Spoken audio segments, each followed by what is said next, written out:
afternoon. Thank you for joining us on this October 24th. I am Nikki Medoro.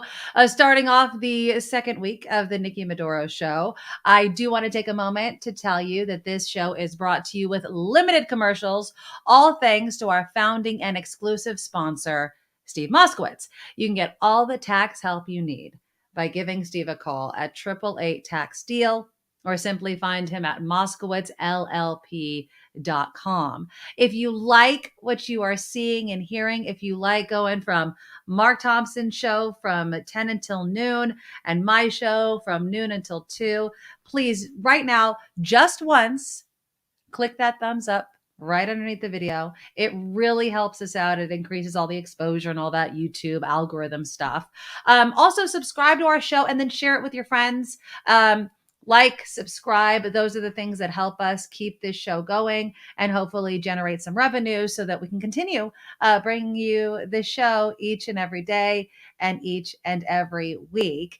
Now, you can get all the details about my show by going to theNikkiMedoroShow.com. And right there, you'll see links to the YouTube channel. You'll see links to my Patreon, which I so want to thank. And I'm going to continue to thank each and every one of you that have donated. Smaller amounts, larger amounts, every little bit helps. So again, you can find the link to our Patreon at theNikkiMedoroShow.com. And there is big news, Kim McAllister. Oh, Today, we are also able to begin the super chat. okay. We had to reach a certain level of viewed hours on YouTube, which we hit very simply on our first week, which is awesome. Say good morning to Nugget. Good morning, Nugget. Right, Nugget. And so we are now able to launch the super chat feature. So what is the super chat? Now, Kim, Mark Thompson started this last week as well. And it's a way for people to, in the moment, interact with us on the show, right? Yeah, no, it's great. But well, you can kind of interact anyway if you are just on the chat on YouTube. And that's the benefit of watching the show live from noon to 2 is that, or even if you're listening, but you can always pop into the chat room. And unlike the chat of old where you would just send a text, this time you can see what everyone else is saying. And what I'm loving about this is people are really kind of developing these relationships in the chat room and kind of becoming friends or having side conversations. So that's nice to see people able to interact. And I love that we can do that in this platform as opposed to the old way where people just texted in number and sometimes never even got a response. So that's pretty cool. But the super chat, yeah, we can do something like Mark is doing where then you verify if you do the super chat, your whatever you have to say gets read for sure. Yeah, sometimes we don't have time to read them all, but also yours is especially highlighted so everyone can see it better in the chat room. And big thanks to Mike Hendricks, who became our first super chatter. Hey, Mike. Thank you, Mike. You're number one. Woo. So there you go. And I highlighted them again, right underneath the live chat, there's a dollar symbol. And that's how you can either do a super chat or a super sticker. They also have these animated stickers. And it's a way to just interact with the show, get your comments kind of highlighted and at the top of the chat for a while. And of course, give us some much needed dollars to keep this show up and running because we are at, ground level right now and sky's the limit. So we have a lot of plans for the show coming up. All those things take money, of course. And so I really appreciate everybody that either chooses to donate to our Patreon or decides to be a super chatter, which just launches for the first time today. So, and we'll remind you throughout the show because we're begging for dollars here. But we really, really do appreciate it. And again, feels weird because we've never had to do that before. And it's like, it's a little oogie, you don't want to do that. But everybody has been so kind when they donate. They understand. And it's a whole new world. When you don't have a multi-million-dollar media company and studio. I know that Mark had a little technical glitches today, which it's going to happen. It's going to happen. So Nancy, everything is. Nancy just donated is a super chatter for $8.10. I see what you did there. Nicely done. And Zooey Mama bought a $2.99 super sticker. I don't know exactly what that does, but I'm liking your super sticker. There you go. Super sticker. Thank you, Nancy and Zooey Mama. I really do appreciate it. And we'll continue to highlight it. Kim, I'm going to kind of put that on you we'll take breaks and we'll try to read as Click many the of those like as we button can. right now. Yes. Click the like button. Like Thank you. exercise the thumbs, as they say. Okay, great show today. Coming up in the next hour, after the top of the hour news at 1:00, I will be bringing on Alexei Koseff with Cal Matters, and we're going to go over that governor's debate that maybe people listened to. It was on KQED. It was on the radio. They streamed it online. It's the only debate between Newsom and Dahle, and it happened when football was on. So, So I don't think you watched it. I watched it back. Okay, okay. We do have a couple of clips that we'll play, and Alexi will give us his take on it as well. It's interesting that this is the only debate. They really did put it on a weird time, but maybe that was KQED. Maybe it was the availability of the two men. Who knows? But it begs the question of how engaged are people in the governor's race. Newsom's looking to win in double digit area. And yet we have these problems that we are just yelling and screaming about every single day. So we'll talk about that in the next hour. Also in the next hour, I want to talk about money. San Jose, my hometown, has been named the most expensive major US city for monthly bills. And there was this old article that came out maybe about 5 or 6 years ago, and this woman wrote, I think she actually wrote a book about it as well, how she bought nothing for an entire year, and how she did it, and How's how that her even possible? Like nothing at the grocery store? Milk? Nothing? No? well, we'll get into it. I mean, there were some things obviously that she had to buy, but it had a lot to do with bartering and trading for goods and that type of lifestyle, riding your bike so you don't have to buy gasoline. So it was really interesting. It's this woman, Michelle McGaw, and she talked about how not spending money really changed how she viewed living life. Like she tried to live her normal life without money, and that just wasn't possible. She had to change the way she lived. And so we'll talk about that and open up the live chat for people's kind of reaction to that, and how long could you last without spending $1. I mean, we have those things that happen all the time, like no spend days. I'm not going to buy anything at the store, maybe in protest of something. I'm not going to buy gasoline. But in your mind, you know that next week or tomorrow, I could just buy it then. So there's some prep, but an entire year, that's nuts. There's some crazy stories about layoffs that you may not have thought were happening that are really caused by the big tech layoffs that are happening, and it's not the people that work in Twitter's building or anything like that. So we'll discuss that in the next hour. This weekend, Kim, I had a chance to do something that I love to do. So my birthday is this week, and it's obviously October, and you all know that I love scary movies. And traditionally, I go to Magic Mountain. I get the Flash Pass, so I don't have to wait in line. It's a birthday present to myself. And then I get all the mazes. They have all these haunted tour mazes, and it's scary, and it's everything that I love about this time of year. Well, not going to Magic Mountain this year, not doing anything like that.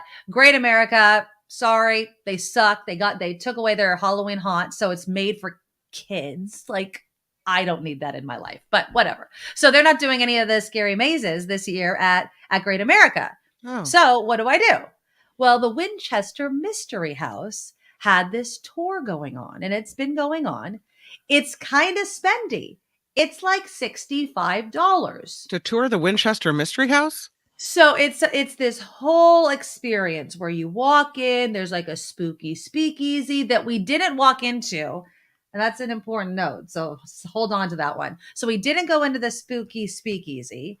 They have like kind of a spooky carnival thing outside while you're waiting in line. And then basically you walk through the Winchester Mystery House, and there's some scary rooms and a couple of people that jump out and skulls. I have never been more disappointed in my life taking a haunted tour. Oh, what a bummer. I don't know if it had to do, and pardon me, I have a little bit of a cold. I don't know if it had to do with the price. Did you So not when wear I your mask on the tour? Is that what happened? Now you have a cold? no, Oh. it's allergies. No, so $65, that's a lot. And Yeah, I it is. paid it was not just me, it was also me and my daughter. And so we're going through this tour and it just wasn't scary. That was the Mm. problem. It wasn't scary. There weren't enough jumps. By the time we reached the end, we're like, Can you that go was back to the it. beginning and go, "That sucked, I want my $65 back"? I mean, No. I basically said it sucked the minute I came out of it. If Not scary anything, enough. it wasn't scary at all. Like, not even them coming out like, "Oh, we're literally." I have had, and it's really insulting because I think the Winchester Mystery House is a great venue and they should be able to do it right. I've been more scared in my kids' middle school haunted house Oh, than wow. I was at this. Speaking So, of birthdays, Valerie says we share a birthday month, and today is her 86th birthday. So happy birthday, Valerie! oh, happy birthday, Thanks Valerie. Yeah, for mine is on spending part of it Wednesday. with us. Yeah. Yes, go Scorpios, go Scorpios. I don't know when this gentleman's birthday is, but let's bring him on, the one and only Steve Moskowitz. So, Steve, thank you again for being our sponsor and being a huge supporter of the Nikki Medoro show because you know money, you know taxes, and you are here and have been here for decades to help people through any kind of tax situation they're in. Absolutely, Nikki. Thank you so much. And if you want really scary, I'll send you over a copy of the Internal Revenue Code. No, thank you. Yeah. So the bottom line is today I want to talk about ERC, Employee Retention Credit, and beware of the two extremes. So what is it? The federal government is giving away. That's right, giving. It's a grant. It's not a loan. They just give you the money. You can do whatever you want with it. Never pay it back. They'll give employers up to $26,000 for every employee that you have that qualifies. That's a lot. What do you have to do to qualify? There's two different ways. One way, I call it the easy way, is if your gross revenue has dropped a certain amount, you qualify. That's it. That's math. Either you're above the number or below it. That's it. Nothing to talk about. But a lot of firms are taking the easy way out because the law says either or. The other way is what's called full or partial closure test, which is really a facts and circumstances test. Like in the state of California, from the beginning of the pandemic until June 15th of 2021, if you had a business that operated inside, you could only use 25% of the inside of your business. Even an essential business like a grocery store could only use 25% of their store. That means they had a 75% partial closure. So that can qualify you. Supply chain can qualify you, but not everybody qualifies. So we take the time to sit down with you and say, okay, do you qualify or not? That's a good ringer. And I know. I like that one. That's a fancy one, Steve. that was to remind me to call you. There you go. And what happens is we say, okay, do you qualify or not? If you don't qualify, we'll tell you why. Okay. If you do qualify, we'll tell you why. But this it's more complex. You have some thinking. Do I qualify? It's not math. So a lot of firms are shying away from doing it the complicated way and just say you don't qualify. That's it, and just doing the easy ones. You want to avoid those people like the plague. Yeah. But on the other end of the scale, you want to avoid like the plague the companies that are saying everybody qualifies because there's a lot of fraud going on with this. And the IRS is actively investigating these frauds. Obviously, in this or anything, obviously, you never want to commit a fraud. You never want to claim some benefit to which you're not entitled. So you have the taxpayer in the middle, and the laws are complex. And what do? We're a law firm, and before I was a tax attorney, I was a CPA. We've been practicing tax for over 30 years. We want to get you everything to which you're legally entitled. And you don't want to be turned away because your case is more complex by a firm. And also, you don't want to go to some pop-up company because a lot of companies literally came into existence just to file for this, and then they'll be gone when the IRS has a few questions. You don't want that either. So the bottom line is, talk to us. We'll tell you if you qualify.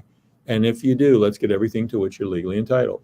He is the man to call. Steve Moskowitz will not, he will get you your money if you qualify for it. That's what I'm trying to say. And if you don't, he'll be honest with you. So you don't have to worry about it. So you don't have to lose sleep about it. So give him a call.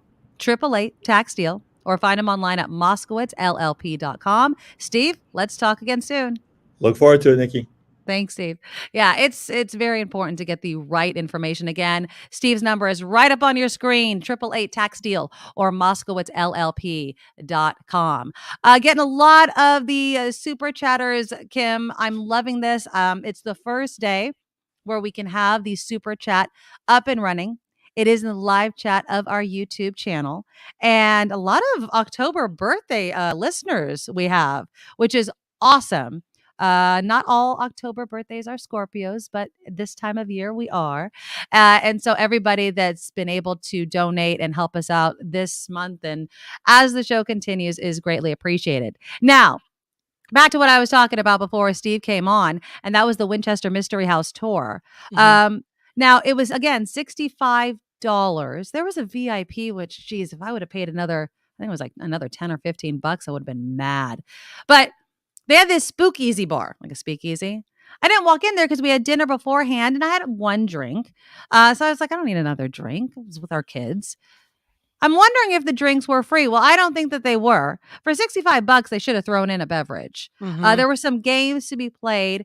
So I guess my question to everyone out there is, what do you do this time of year if you want to be scared, especially if you live in the South Bay, San Jose area, Santa Clara area, where Great America isn't open anymore? The haunted Halloween haunt is not open at Great America. Now it's very little kid friendly. That's pretty much all that they're gearing all of their Halloween stuff towards. They're no longer doing the scary mazes, which sucks if you ask me. This is the best time of year for all of that stuff. I don't know. Do you like scary things like that? Do you bring the kids to haunted mazes or anything like that? Not usually. We don't usually do that. However, we like to at night drive around and look at all the Halloween houses lit up. And there's several that really go out with the lights and everything. And in Petaluma, there's a couple pumpkin patches, and one of them has this maze that is massive. And when you get lost in the maze and it's kind of twilight, it can be a little scary. Like, how am I ever going to get out of here? I don't think, it'll be in the dark. And once it gets dark, then I'm screwed because I will never be able to find my way out. So that's about the extent of our Halloween scariness. Well, we have one viewer listener, Ryan, who apparently was able to go through the VIP line. Ryan says it was worth it since there are multiple lanes throughout the house. Ryan, was it scary though? That's what I'm asking. Yes. Yeah. Was the Winchester Mystery House Unhinged tour scary? Because that's the point. Jim says, walk the Guadalupe River Trail in the dark. That'll be pretty scary. I think I've actually ridden my bike through there. We did a bike party, I think, and rode through there. I like to be frightened. I mean, I was like a kid at Christmas waiting in that line for that tour, and I was highly, highly disappointed. And I love the Winchester Mystery House. They had an actual haunted house. This was just through the actual house, but they had one outside maybe 10 years ago. It was on point. I mean, the makeup, the effects, the scares, it was insane. And that's what I was anticipating. And I think that's why I'm so disappointed. But if anybody else has gone through it and has a different take, of course, let us know. And I'm not knocking the workers or anything like that. I just don't think it was scary. I do have a question for all of our viewers and listeners. And I'd love it if you would send in pictures to me at the Nikki Medoro Show at gmail.com. I am looking for some of your best, either you've done it or someone you know has done it with permission, costumes. Now, they can be kind of the punny costumes. One year I went as Smarty Pants, and I just glued a bunch of Smarties candies on my pants. I did that one. I was talking last week about how my son's going to be Butter.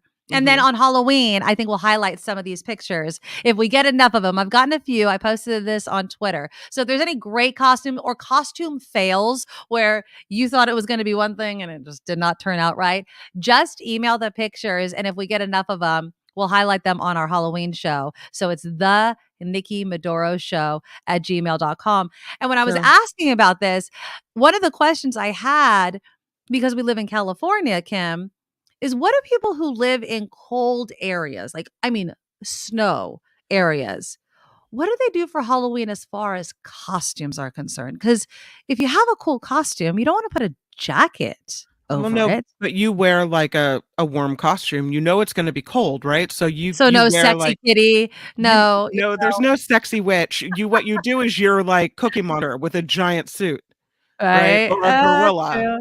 or you wear a onesie that is made Yeah, of nice fleece or and something. warm. Yeah. Well, somebody had I had asked this on Twitter, and someone said, "I trick-or-treated as a kid in Anchorage, Alaska." All Oh right? They said, man. "It wasn't super cold, but snow was already on the ground." To me, snow, way too cold. They said, "Back then, we typically got one size larger costume and wore it over a snowsuit or a jacket." Mm-hmm. So, that's an idea if it's a little bit chilly. I don't know. Do you know what the weather's supposed to be like for Halloween this year? I mean, it's Well, let me more look than a it up. week away. It's more Yeah. than a week away, so it's probably not too accurate. But yeah, and then as far as the business of candy is concerned, yes, shrinkflation has hit Halloween treats. Apparently, a bag of dark chocolate Hershey Kisses is now a couple of ounces smaller than before. A 2-pack of Reese's peanut butter cups is a tenth of an ounce lighter. I find that so interesting. It's like they did the math. They're like, they won't notice a couple, what, a tenth of an ounce?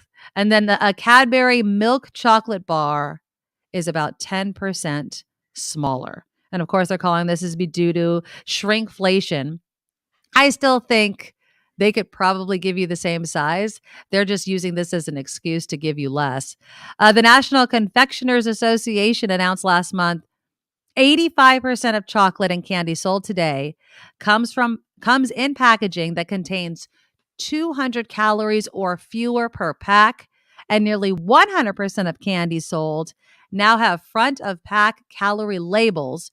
Who the hell is reading the calorie intake on Halloween? I just don't think that's going to be me. So let me read a couple more of these texts. See, yeah, Sandy has chatted in. Why does everything have to be oriented toward little kids? The Halloween haunt was supposed to be scary. I could not agree more, Sandy. I could not agree more. I love to be scared. I like to go through haunted houses and have them spook me. I was even telling my friends, like, if you're gonna stand with me, I pause. When I go to a haunted maze, I pause because I want them to scare those people and they reset so that it's all ready for our group. I'm all about it. And I'm really disappointed that the Winchester Mystery House one just did not fulfill the promise that I was hoping it would. Speaking of scary things, though, we never got to this story yesterday, Kim, or last week. That remember the daycare workers that scared the crap out of the kids? Did you ever see that story? This was No. in Mississippi. You know the scream mask? It's the white mask with the scream on it. Yeah. Yeah, okay. Yeah. So apparently now, I think I mentioned this, but I didn't actually get to the story. When I first heard about the story, to be honest, I was laughing about it because I thought it was funny. But apparently these daycare workers were taking care of like 2-year-old little kids, okay, at a daycare. And they put on the scream mask and they're screaming in the face of these little kids who are being Oh traumatized. no. Yeah, like, so at first I was like, oh, it's kind of funny, like, boo. No, they are screaming in these children's faces. It was caught on video. These kids are scared, not sleeping or anything like that. Well, now I think it's 3 child care workers, they're facing criminal charges. Oh no. Yeah, they are facing criminal charges because the parents were very, very upset. They say that they're traumatized the kids. The women have lost their job. And now they're saying, well, I've lost my job. I can't pay whatever lawsuit you want me to pay. But yeah, they've been charged. According to the New York Times, they are facing abuse, simple assault, reported abuse by a mandatory reporter, and simple assault because Mm, they were frightening these little kids. It happened October 5th. that's Uh, sad. the video shows children being frightened while they cry, scream, shake, or try to run away. Mm-mm. They're too little for that. I mean, and then they're like, No. "You're supposed to be cleaning and using this scary mask to convince these kids to go clean." I just don't think No. that's the right way. Now, on one hand, I think that it's kind of funny a little bit but not the age. If we were talking middle school kids, you know what I'm saying? Yeah. Something where they understand what's going on. A 2-year-old, one story I was hearing, they don't even want to go to like sleep in their own bed. And now they're going to be surrounded by all these Halloween masks for Halloween. It's just No. pretty sad. It's absolutely sad. So I put the weather up because you were talking about what's the weather for Halloween. Yes. And you can see this is the ABC 7-day Okay. forecast. And look at Sunday. Sunday, we've got a chance for a little bit of rain on Sunday night. And then 648 yeah, degrees. clearly they put an extra 4 in there, but I thought that was kind of funny. So they don't Oh, have that's Monday's hilarious. forecast up yet, but it looks like it's going to be in the 60s and 70s if that pattern holds. Well, And yeah, and the we rain, I don't, hope doesn't yeah, happen. we'll see. Because Ooh. I don't know if Halloween's on Monday, right? Monday the 31st. Yeah. Yeah, Monday, always the 31st. Yeah. so I don't know if people are going to be trick or treating, maybe, or holding events on Sunday instead of Monday, because that's always hard when it's a No, school you night. trick or treat on Monday. Everybody's miserable on Tuesday. Yeah. Unless, of course, you go to my school district and they smartened up and They'll there's give you no the day off. school. They get no Yeah. school on the day after. It's a As it teacher should in be. service. As it That's should how be. absolutely. Yeah. I don't see the point of trying to have like sugar-laden kids sit in the classroom, or they'll do. I know one year they did field trips just to let them get all the energy out and just do, because no one's going to, they're going to be eating candy all night long and probably in their lunchbox as well. So, oh yeah, that would have been good. Hal chatted in Monday. It'll be 666. It'll be 666 degrees. Yeah, 666 nice degrees. job on that. Yeah, exactly. And then one more story of adults behaving badly. This was in our neck of the woods in Oakland. They have surveillance footage. And this kind of brings in the whole parenting thing. A man follows an 8-year-old Mm-mm. into a school bathroom in Oakland. Now, they say that this man assaulted this 8-year-old, but I don't think it was a sexual type of assault. Apparently, according to the SAC-B, the child's family believes the man is related to one of their son's schoolmates and that he targeted the students he thought were bullying his niece over snacks. The parents told the outlet they've complained about security on campus because it seems some gates are only locked at certain times. The school district said campus gates are locked during school hours, but the man walked onto campus after school. I understand as a parent, if your kid's being bullied, wanting to take matters into your own hand, you can't do this. You can't follow an 8-year-old kid into a bathroom and do whatever the hell. And I don't know, did he push him? Did he hit him? Did he do something to this kid? But that's frightening. And then there was another school shooting today in St. Louis. It's Mm. just the safety and security of our kids is the most important thing.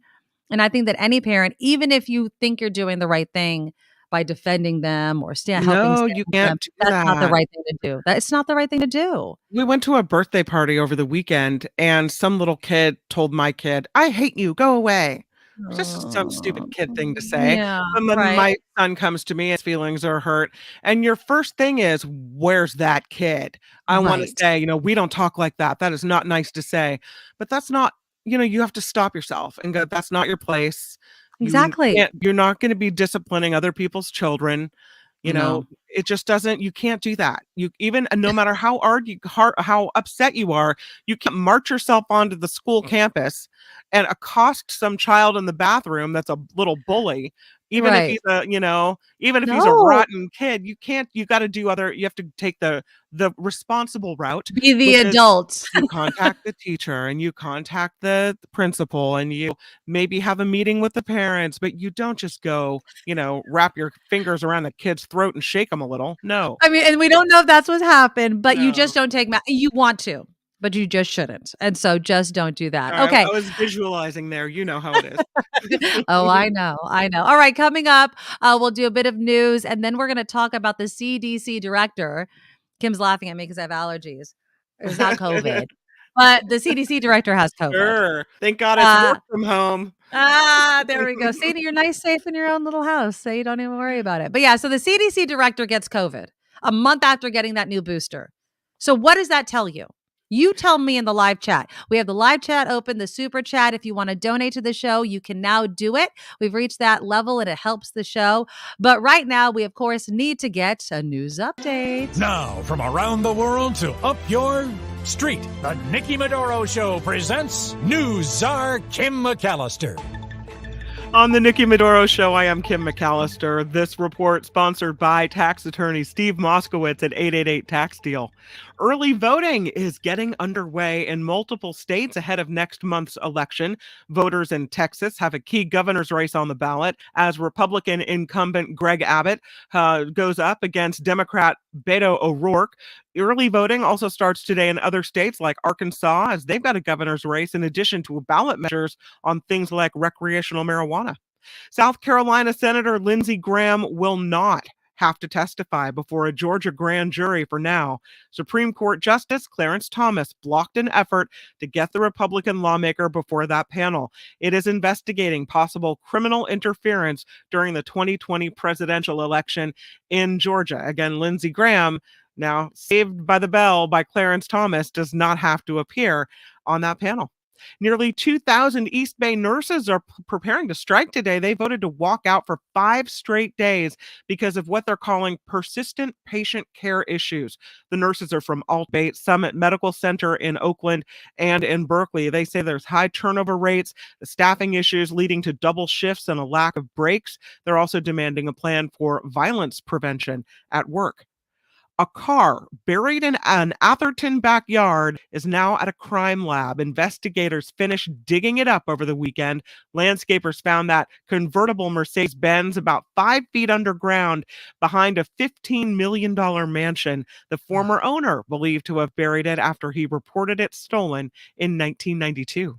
Told you. Didn't I say last week? I'm like, I bet it did. has something to do with insurance. And they're like, oh, now is there a body in there? They haven't said, right? Is there still too much So the cement in cadaver there? dogs gave like hint. kind of a partial hint that Right. maybe there was some type of human something like blood or vomit or something, but not a full, and twice they brought them out and they gave like there was something there, but maybe not.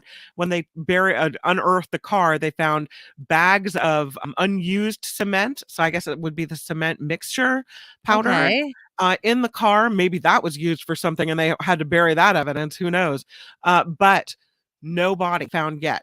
But Wow. and here's what I wonder though: do you then have to dig up the rest of the place, or use some type of radar to go around the rest of that estate to figure out what else is buried there? Well, I mean, it seems to be quite an extreme level to go to get insurance fraud. Like, can't you just drive it off a cliff somewhere? I don't know. Burying it seems a bit extreme. But didn't I hear you say also that this person had been charged with insurance fraud before or something like Well, that? Wasn't there some sort of yes, history? because the person had a yacht or some type of boat, and apparently, the story goes, took it out near the Golden Gate Bridge or paid someone to sink it and claim that insurance on the sunken yacht. So, I and mean, it's apparently so had weird. ties to all kinds of people with criminal backgrounds. So there's something going on. Well, I mean, you'd think that somebody that can live in Atherton, afford a yacht and a convertible, what is it, Mercedes, Yeah. wouldn't have money problems, but that's maybe why they have money. They just keep filing insurance claims and are getting rich that way. I have no idea, but this is the weirdest story, I swear. And wouldn't it seem like, I mean, okay, so here's my criminal mind, right? Uh-huh.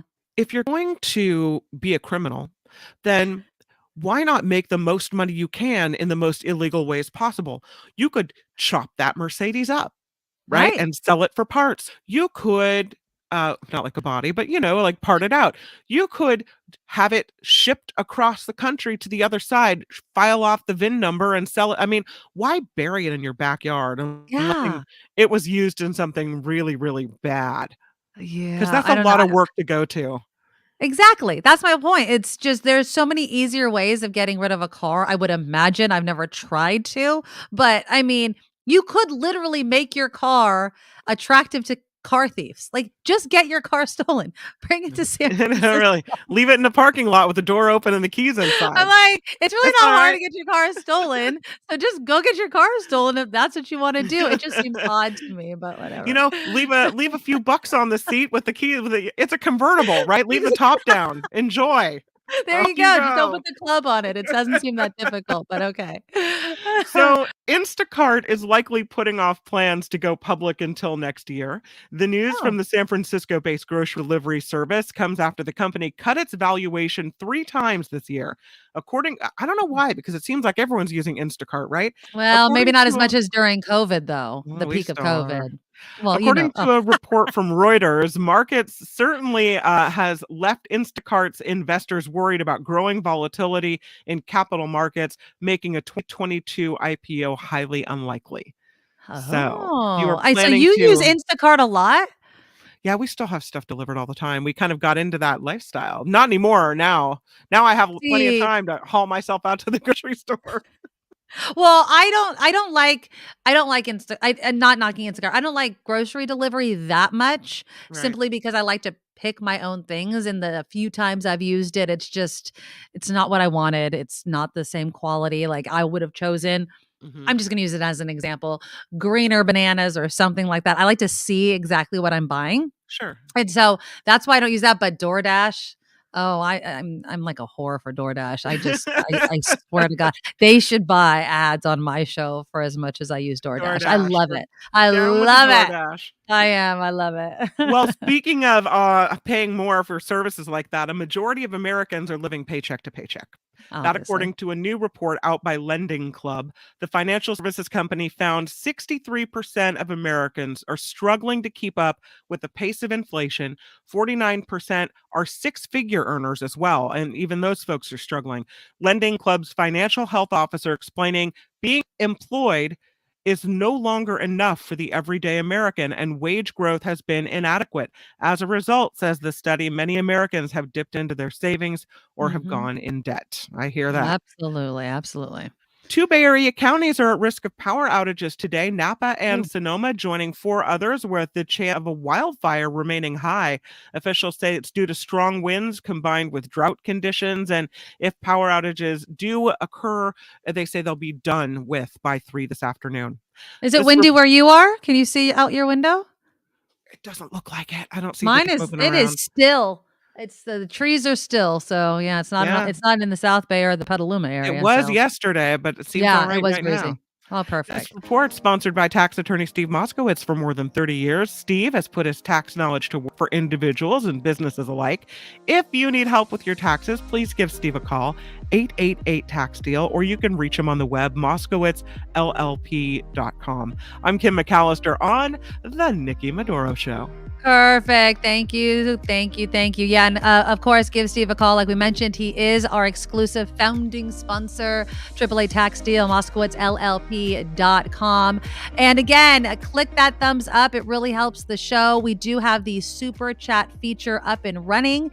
And that allows you, if you look at the live chat right at the bottom, that $sign, you can just donate any amount in the moment, and your chat and your comment will be right at the top, pinned there for a set amount of time. You can also do an animated sticker, and we really appreciate any and all donations to the show so we continue to grow it.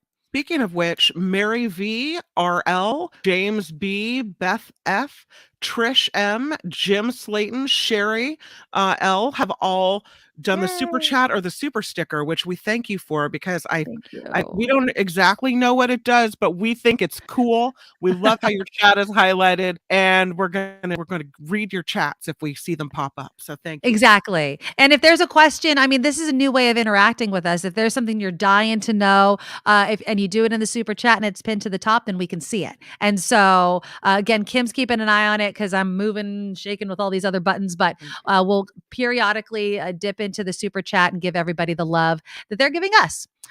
Okay. So, and I know that when I start talking about this, I've already seen it in the chat. You're going to get a bunch of anti-vaxxers out there.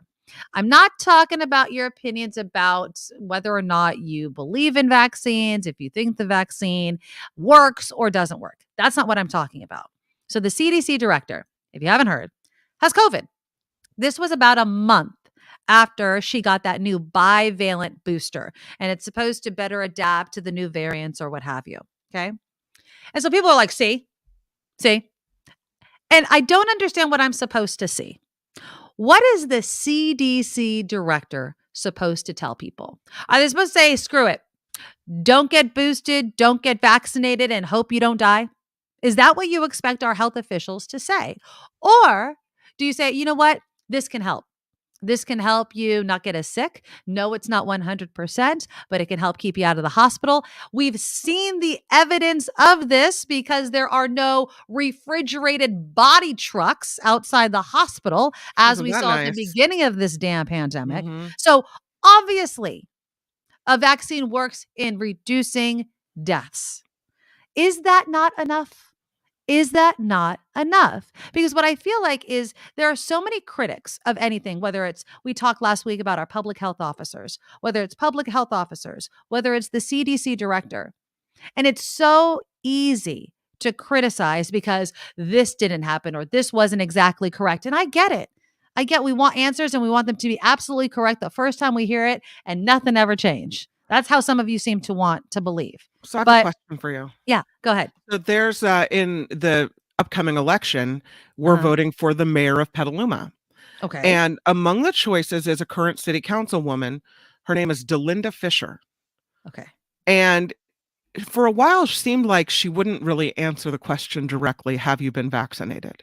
Right. Oh, And then it okay. comes out she's not. She has not chosen to be vaccinated. I'm not sure if Okay. that's still the case, but that was a while back. Okay.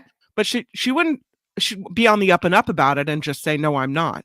Right. But the question is, if you're a public official and if you want to be the leader of a town, do you feel like that person's vaccination choice, because it is a personal choice whether or not to be vaccinated, right? Right. But does her personal choice then, as would be the leader of a a community, then Right. affect everyone else? I mean, I would argue that she sets an example, right? That she, as the leader, should put forth, I've been vaccinated. This is how we protect public safety.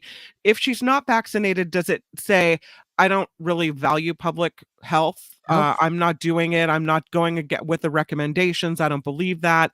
And does it say to you or to voters that then her priorities are not in public health, and that people, if they were going to follow her, would then following down the wrong path? And should that be something we use as we vote? Does that is that an issue for voters? I'm assuming it's an issue for you. Oh, hell yeah. So here's what and as you were speaking, I was trying to formulate an opinion about this. So on one hand, if there is someone running for office that is going to be the leader, everything like you just said, do I want them to, and I'm gonna start to choose kind of the I'm just gonna say right wing anti-vaxxer talking point. Right. Well, or just, fall in line, drink the Kool-Aid type of, Biden kind of mentality about the vaccine, all the vaccines, pumping whatever into your body, even if it's under emergency use authorization. So do we want that? Do I want a leader that can make their own personal decisions and supports other people making their own personal decisions? Or do I want a leader that looks at the facts as they are at the time that we are given them and making the most educated and safe choice for them? And as you mentioned, Kim, the leader of the town that they're running for mayor. And I would choose the latter. I would say if you are healthy enough to get vaccinated, because I know there's many reasons why people don't get vaccinated, and it has nothing to do with not believing we're in a pandemic. It's because they can't. And those are the people we want to protect. If you're healthy enough to do it, and the best health advice is to get vaccinated. And we've seen so many people around, not just this country, but the world die. I think it speaks to how much they care about the masses versus their supporters. And maybe it doesn't play politically well for some people to say, I was vaccinated. Because, look at the Fox News hosts. Every single Fox News host was vaccinated. But the way they talk on their show, it's as if they weren't. And they were. They totally were. They didn't want to be forthcoming about it. They wanted to hem and haw. Some people weren't vaccinated, like Aaron Rodgers, I was inoculated, whatever the hell that's supposed to mean. But if you're going to lead Petaluma, San Jose, a major city or a small city, I think that you should lead by example. And I think that should err on the side of public health versus a talking point, a political talking point. Does that make sense? Yeah, it makes perfect sense to me. And if you can't be an example, and say that, show by action that you support public health and trying to keep your community safe, you've got no business running for mayor. Yeah. I mean, it's Not voting just for you, Delinda Fisher. ha! Look at Kim Mhm. McAllister. I'll say this: it's amazing how quickly we forget how awful it was. Right? I mean, it still boggles my mind that it's only been a couple of years and people still forget the images of the refrigerated trucks.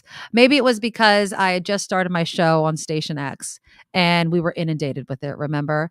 And every morning I would turn on CNN and they had a montage of who passed away. And it was the worst way of starting my day ever. But I felt a responsibility to know what was going on, and it was tough. And then it was like all we could talk about because it was touching every part of our lives. And now, thankfully, because of vaccines and knowing more about the virus and therapeutics and all the money and resources we threw out the damn thing, we're in a better place. Now we're not out of it. People are still getting COVID. My best friend in Idaho has COVID right now. And she was in the emergency room. And she's my age. Now, she had the vaccine. I don't know about the boosters, but she had the vaccine. Now, what does that tell me? Oh, that's it? Well, no, because you know what she did the next day? She tested negative for COVID. She went to the hospital last week. She's tested negative for COVID and she was hanging out with her daughters and alive.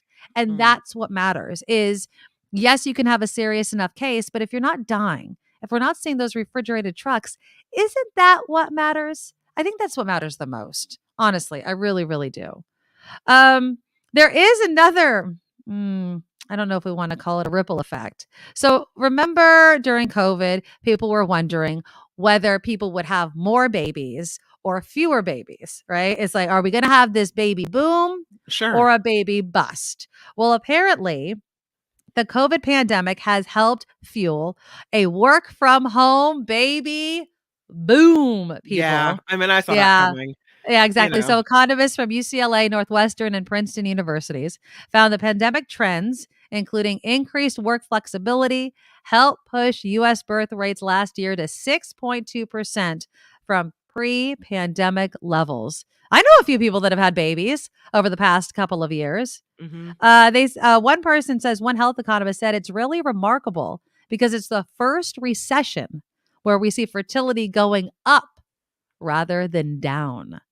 And while a recession is You're typically stuck together defined, at home. What are you going to do with all that time? I know what well, you're a going lot to of do. people were saying, we're stuck at home all the time, and maybe they don't want to because you're tired of possibly seeing. Like at first, it's a novelty, and then you're like, oh my god, Get I'm away stuck from me. here. Well, exactly. Or just you're not, when's the last time you showered? You're not wearing any makeup. You're not getting your hair and your eyelash and your nails done. You're not working out at the gym. I mean, I'm glad there's a baby boom. That shows that we love each other, right?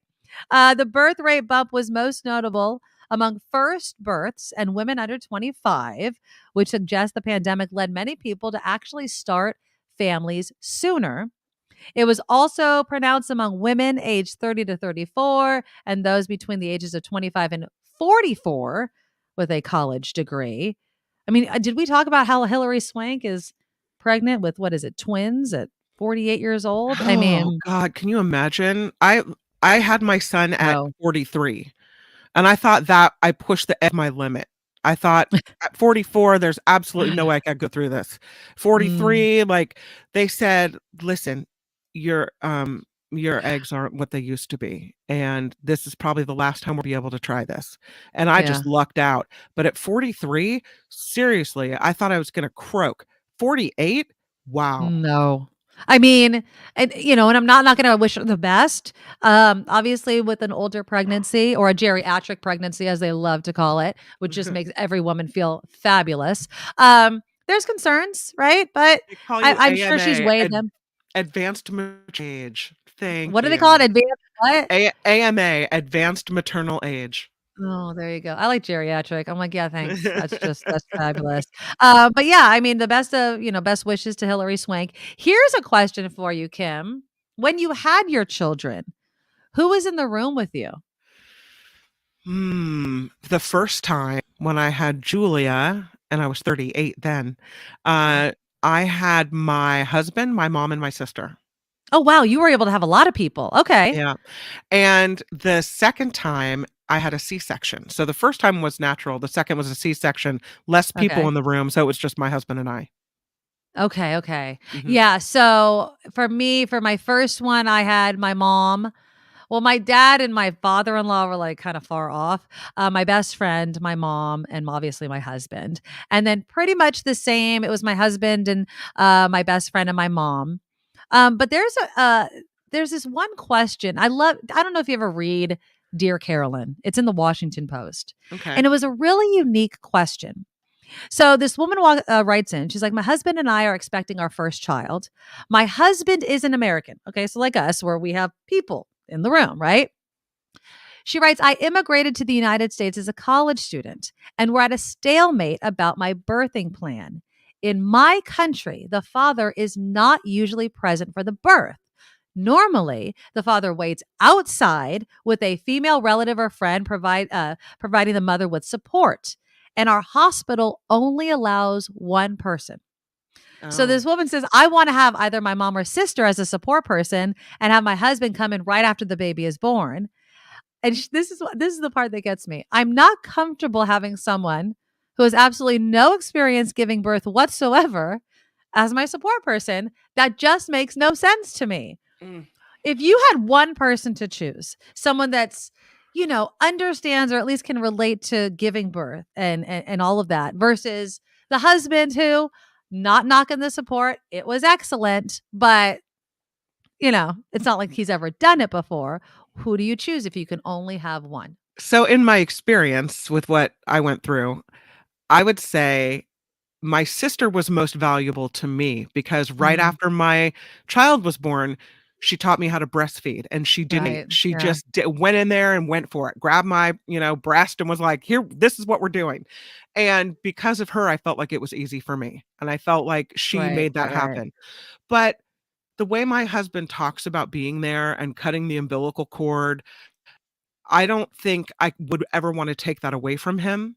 Right. And so I feel that it was more valuable for him to be there, to have that experience, to be connected and feel like he was part of it all, because But there's if you had to choose one. mm, I go the husband. I go the husband. Oh, you're so sweet. Yeah. I would too. I mean, just because, although I will say this, so my mom, like 40-year pediatric nurse Nurse. and Mhm. a Lamaze teacher, Oh, how do okay, you not growing choose up. her? Oh God. So, Yeah. I mean, she's like giving me, even the doctor was probably looking at her like, how do you, and she's like, I got this. So she was invaluable, She right? could have I probably mean, done the whole birth herself. Like everyone yeah, get out pretty of the much. way. Exactly, and, like, with the breastfeeding, like you mentioned, I had no problem breastfeeding, Mhm. and it was because I think my mom was there, like, "Do this, pull down the Yep. chin," like, all of Right. these tips and tricks that a woman, especially an experienced woman, can give you, and so, to this woman, I get it, but just what you said, Kim, there's also a guy can't change the fact that he's not able to give birth, right? Mhm. And yet to take away that moment doesn't seem fair either.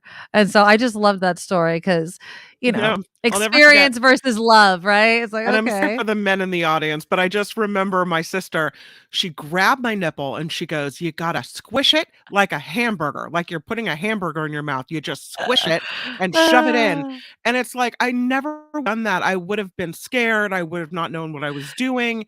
And she just made it so, here's what you right. do. We're squishing it like a burger and shoving There it you in, and go. it all No works out. problem And it's like whatsoever. that kid was latched on and going for it in no time at all. And it is really all about how you place the nipple in the child's mouth.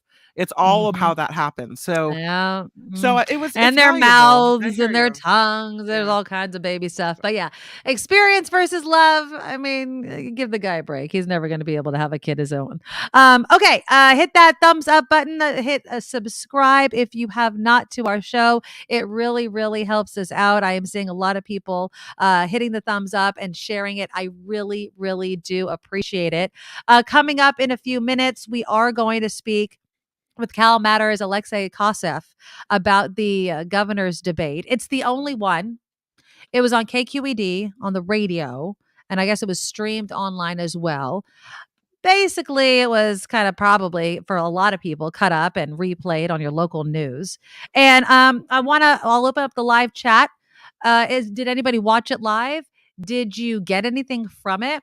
Were you hoping that you would get some sort of answers from the governor or Brian Dahle, who's the state senator that's going up against Governor Newsom? It's really interesting, Kim, that he's actually campaigning, given the fact that Newsom has double digits over him.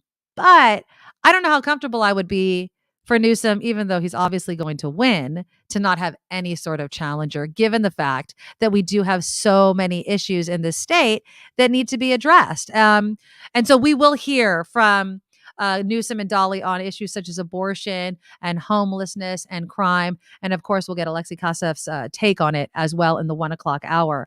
Also, we'll talk about inflation, what it's doing. San Jose, really expensive when it comes to those monthly bills. I feel it. You're feeling it. But today, as far as gas prices are concerned, I paid $4.89 today at the gas station. So I am really liking the dip in the gas. Is it too little too late for a lot of people? Well, you could tell me in the live chat. Some thefts from kids. There was a middle school student who was arrested and facing a grand theft charge after he allegedly handed out thousands of dollars in stolen money to classmates. So all that's coming up after the news. But I do want to share this one since we were talking about kids and we weren't able to get to it last week. So there was this kid, Kim McAllister, you actually brought this story up to me, where there was this post. It was on Reddit. It was shared by someone. It said, I found this under my office door. And I want to show you a picture of this because it is literally, it just goes to show you when you raise your kids properly, what can actually happen. So here's this letter. I'm covering my face here a little bit, but it's okay. All right. So the 6-year-old writes this letter. There we go. Okay. So it says, Dear something or other. And basically the letter says, on Tuesday night, I was watching practice. I saw someone stick their hand up the vending machine and steal a Pop-Tart. I was dared to try it, and I made a terrible decision. I reached up and grabbed crackers and ate them. No. I take full responsibility for my decision. I promise I will never do it again. I will also set a better example. I'm not sure how much the crackers cost. I want to make sure it was enough.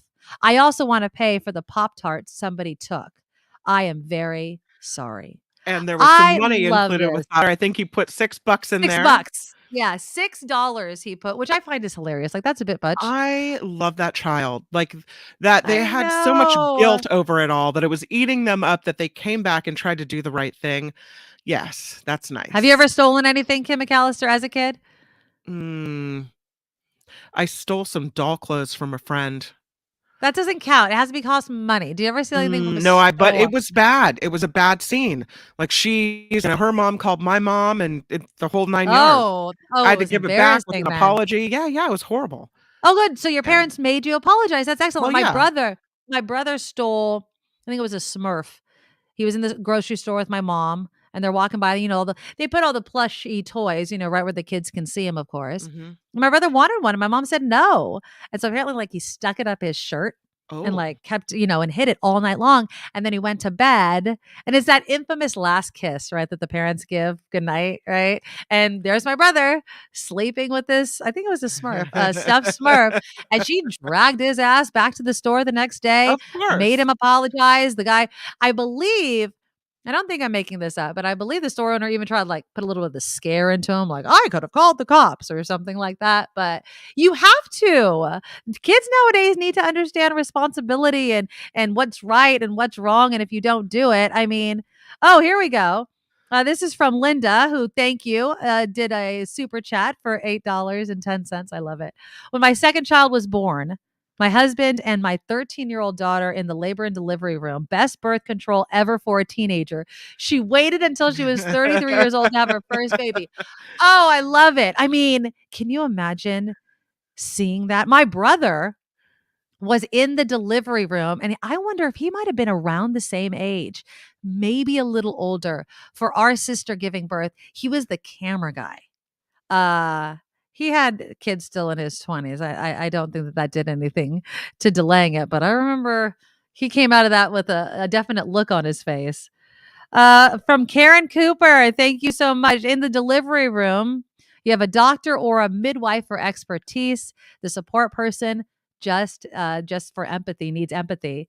Vanessa Pacheco, I had a whole entourage when I had my son. His dad, my parents, my grandmother, and two of my uncles. I always think it's funny. So when I had my daughter, I think both my father-in-law and my dad got all emotional, and it was just this moment for them. It's I can't imagine, because obviously I'm the one giving birth, what it must be like on that end, right? I mean, to see it, you see all those funny videos of men's faces like, oh my God. But to be a man and witness something like that, it has to be amazing. So thank you to everybody.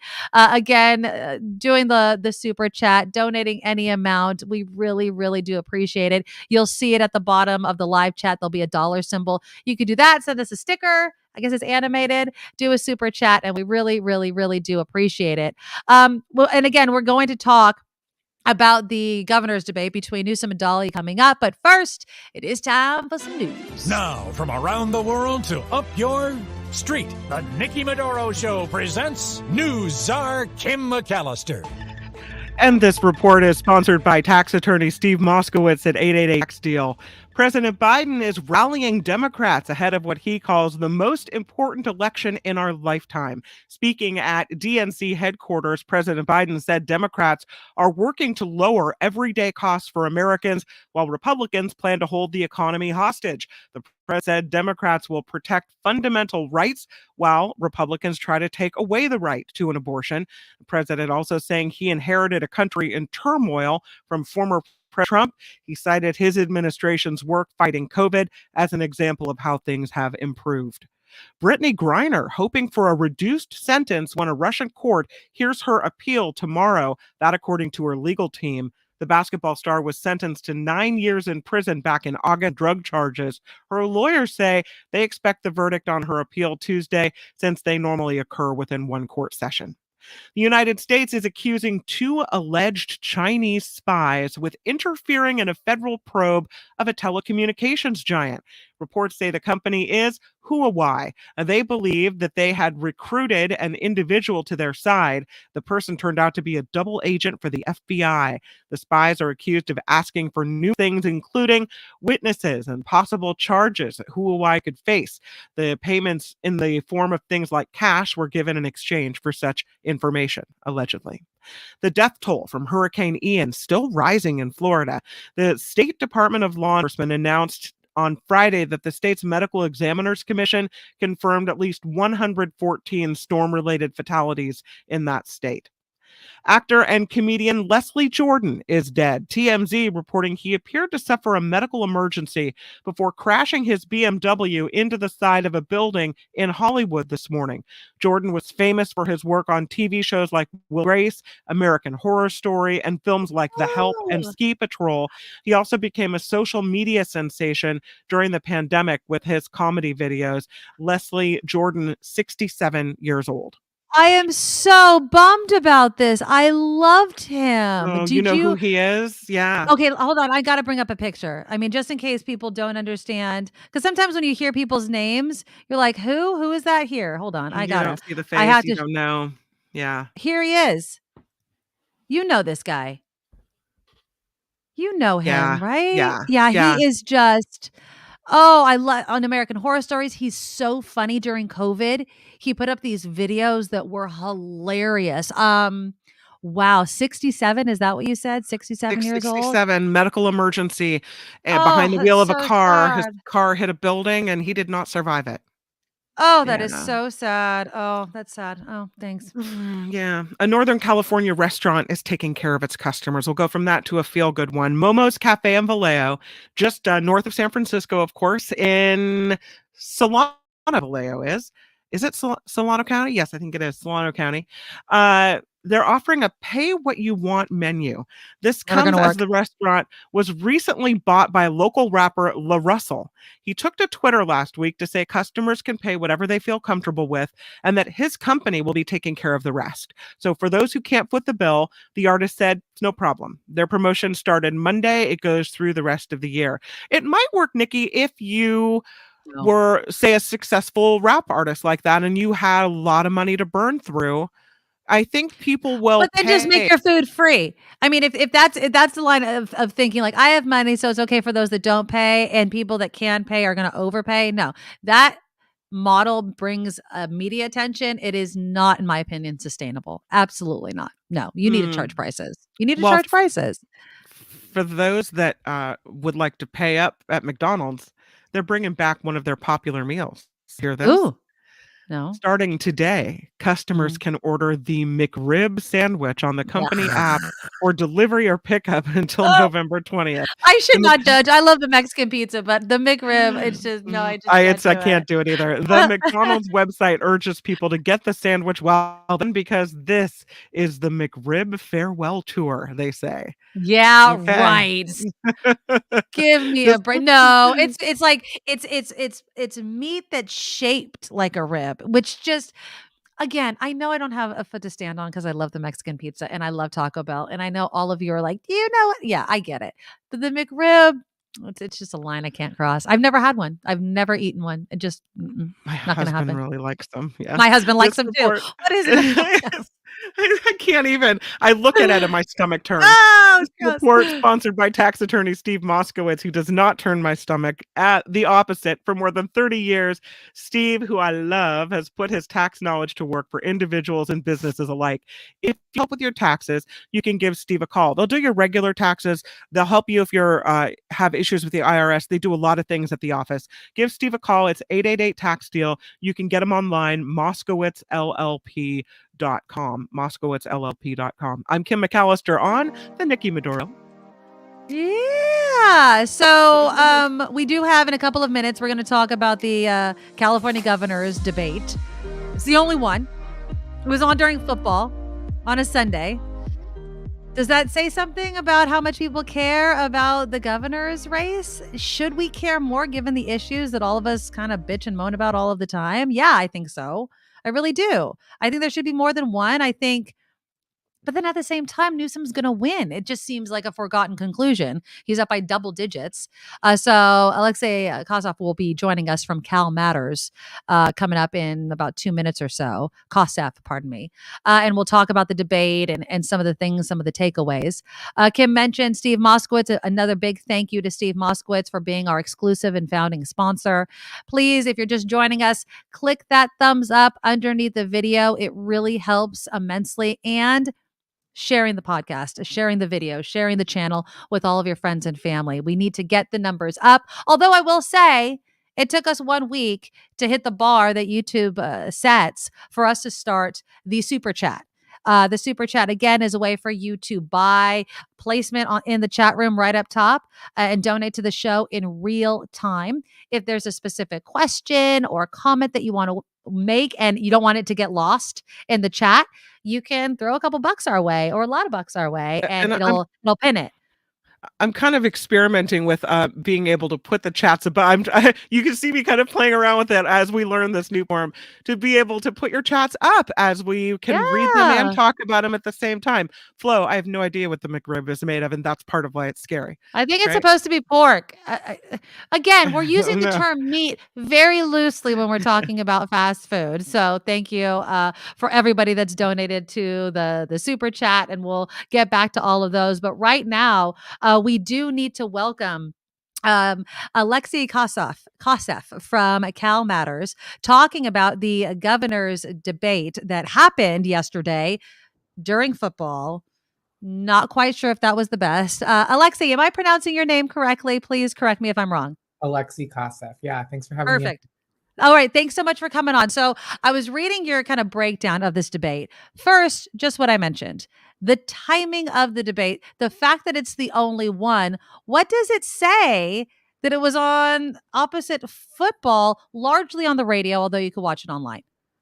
Yeah, I mean, usually they try and make a big deal out of these kinds of events. Certainly, that's what you would expect with something as big as a presidential debate. But in a lot of other states, they treat a gubernatorial debate with the same kind of excitement and importance. And I think what it speaks to really is just what a snooze of a race this is, it's not close. Gavin Newsom is definitely expected to win a second term. And so he can really set the terms for any kind of discussion that happens. And he wanted to make it as low key as possible because he's not really trying to give Brian Dahle much attention or free help getting an audience out there.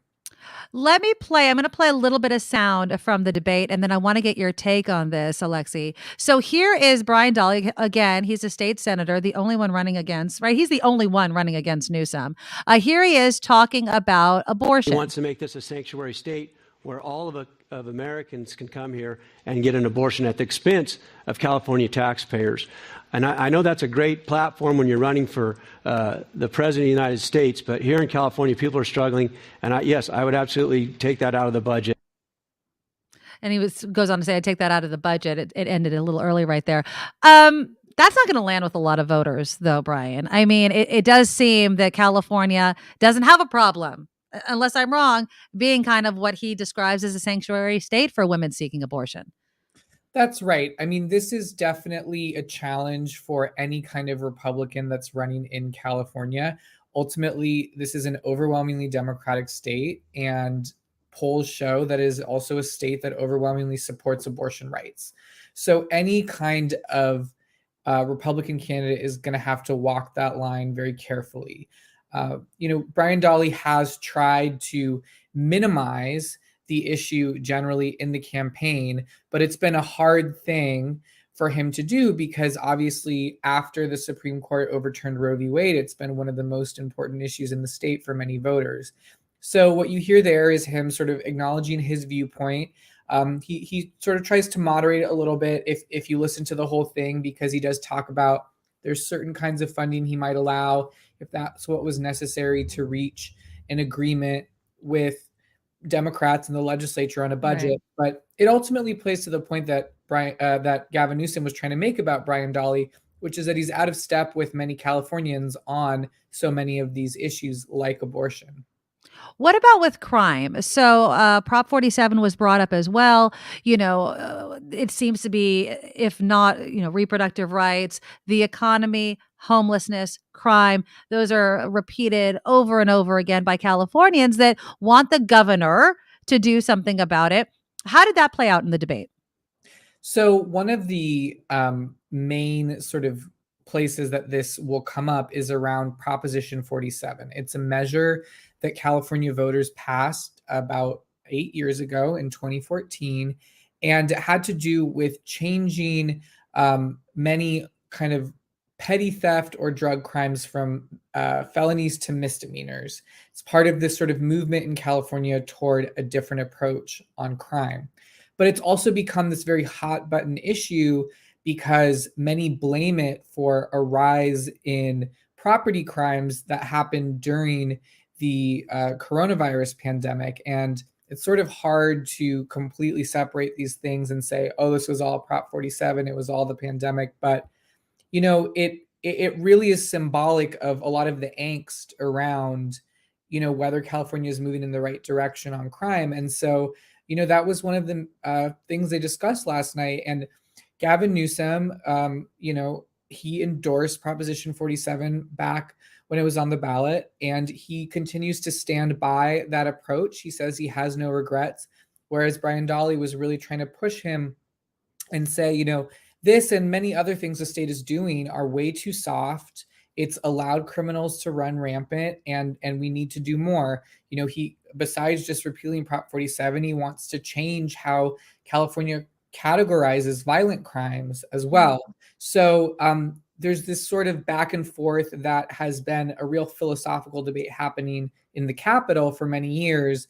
But I wouldn't say it was central to the issues that they were discussing last night, which focused a lot more on inflation and the economy and gas prices. Yeah, and that's what I was going to ask you about next. Now, as far as gas prices, Newsom was really trying to make a point about how much gas prices have dropped since its peak. I was mentioning I just paid $4.89, which still too high for me, but it's definitely going in the right direction. The timing of the gas prices and in the larger story of inflation, is this playing well for Governor Newsom? Do people think that he's doing something to help people? I mean, it's hard to say it's playing well necessarily, because at the end of the day, as you say, they're still very high in most parts of the state, gas prices, and they're much higher in California than the national average.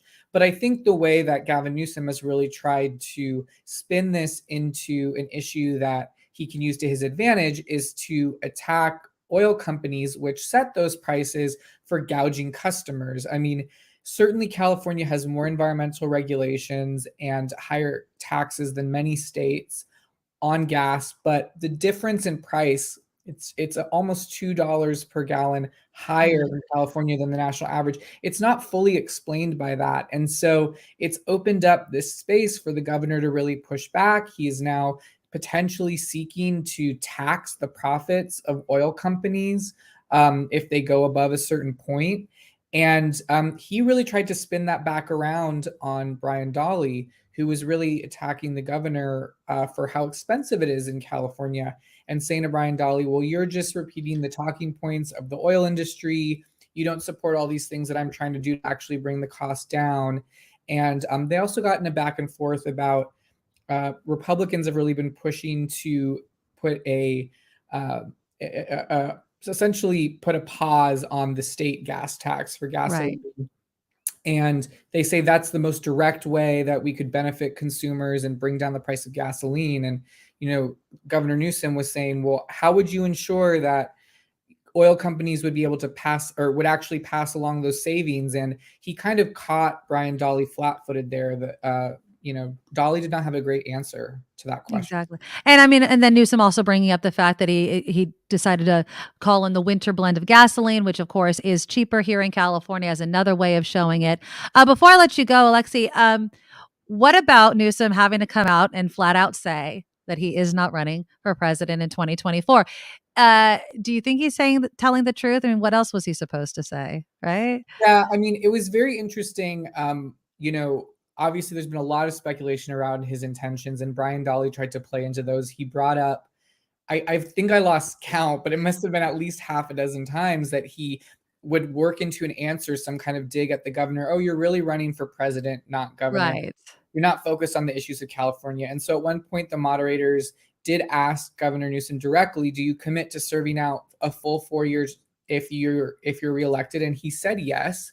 But at the same time, promises are broken in politics all the time. And I would imagine if President Biden did not run for reelection for some reason, that Gavin Newsom would still give serious thought to jumping in and trying to seek that Democratic nomination. So you never know. Yeah, that would be quite the sight to see. I don't know if this country is ready for not only another Californian president, but Newsom, who can be just as divisive as someone like DeSantis or Abbott or anyone else across the country. So, Alexei Koseff, thank you so much for coming on. He's with Cal Matters. I will link you all to his article looking at this. Please come back again soon. I really enjoyed it.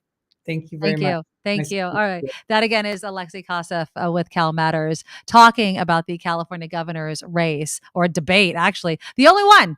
I don't know who caught it live. If anybody did, let us know in the live chat, because we do have a lot of issues.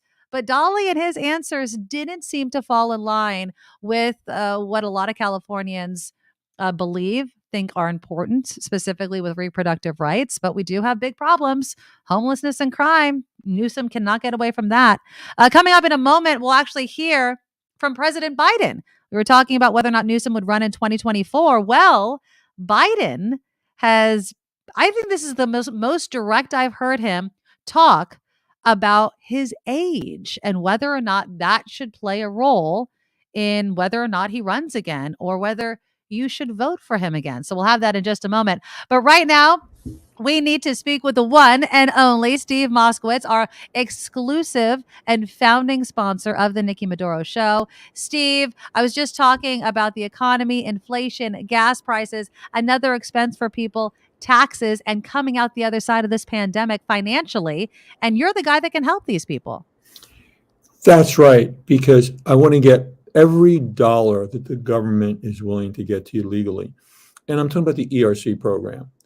This is where the government is giving away up to $26,000 for every employee an employer has that qualifies. And what do you have to do to qualify? And here's warnings on both ends. There's two different ways to qualify, and the law is clear, either or. I call them the easy way and the complicated way. The easy way is if your gross revenue dropped by a certain amount. That's math. Either it did or it didn't. But a lot of firms, a lot of CPAs are stopping there. And, before I was a tax attorney, I was a CPA. So no disparagements to our CPA friends, but they're just taking the easy way out. The other way is called the full or partial disclosure. And what happens there is really a facts and circumstances test. Like in California, there was a mandate that if you do business inside, you can only use 25% of your premises.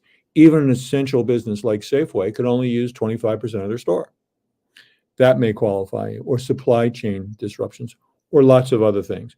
We'll take the time to sit down with you and see if you qualify or not. If you don't qualify, we'll say you don't because of X. And sometimes we send clients back to get more information. When I say, well, what about this? What about that? Well, I don't know. I say, okay, this is so important. I'm going to give you another appointment. Do your homework. Call me back, and we'll try on the second pass. It's really important. That's why we take the time and we work with you. That is amazing. Steve, the amount of work you put in for your clients to get them what they deserve is so vital. And so give Steve a call. The number's right there. The website's right there. 888-TAX-DEAL. 888-TAX-DEAL. Or find him online, MoskowitzLLP.com. He will help you get the money you qualify for and explain to you why you didn't if you don't. Steve, thank you so much. We'll talk again soon. Thanks so much, Nikki. Thank you, Steve. Yeah, so it is definitely the man to call right there for all of your tax problems. All right, so let's get back into politics for a little bit. When I was speaking with Alexei Kosseff with Cal Matters, Governor Newsom, during the one and only debate with Brian Dahle, state senator, was asked pointedly, are you going to run in 2024? And he said, I'm going to serve my entire 4 years. But Alexei made a good point. All right, Biden stepped out. I'll step in. I don't know if this country is ready for a Newsom presidency, but there are a lot of questions regarding Biden. I've said it a million times. I personally do not think that Biden is going to run for a second term. I'm not knocking him. I'm not saying he hasn't done a good job. I'm not saying he hasn't made, a significant improvement in things like climate change and trying to get us out of this pandemic. And, even though the courts are getting in the way with the student loan crisis, I understand the good that Biden has done. I never thought he was running for 2 terms. I believe that he was really trying to set up Vice President Kamala Harris to take his place. That's what I think the plan was. Now, I don't know what the plan is. But one of the things that constantly is brought up is his age. And so he was on the Sunday show with Jonathan Capehart. It's on MSNBC. Now, Jonathan shared with the president a story. It's about his Aunt Gloria, who apparently loves President Biden, voted for Biden in 2020. And so Jonathan they're walking outside. They're having this kind of walking interview, as they call it. And he's telling President Biden about the Aunt Gloria and the concerns that she has. And so here is what President Biden said regarding the question about his age. So let's say Trump doesn't run again. Convince Aunt Gloria that she should stick with you. Well, I think Aunt Gloria should take a look. I think it's a legitimate thing to be concerned about anyone's age, including mine. I think that's totally legitimate. But I think the best way to make the judgment is to watch me. Am I slowing up? Am I don't have the same pace as her?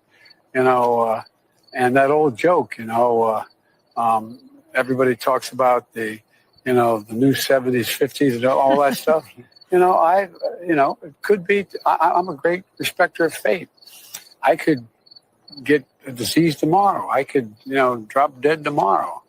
But in terms of my energy level, in terms of how much I'm able to do, I think people should look and say, does he still have the same passion for what he's doing? And if they think I do and I can do it, then that's fine. If they don't, then they should vote against me. Not against me, they should encourage me not to go.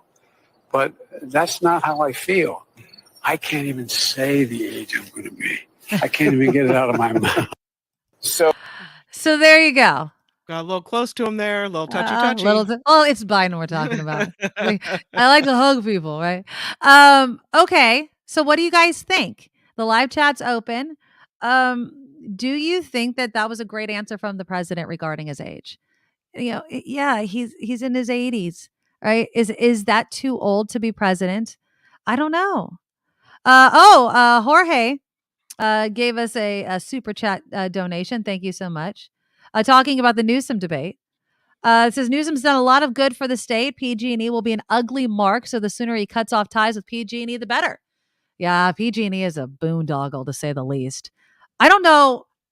Newsom can't separate himself. And I will also say Jerry Brown can't separate himself. The problems with PG&E go back so many years. Should it solely fall at the feet of Governor Newsom? He's the governor. If anything should, that should just as much.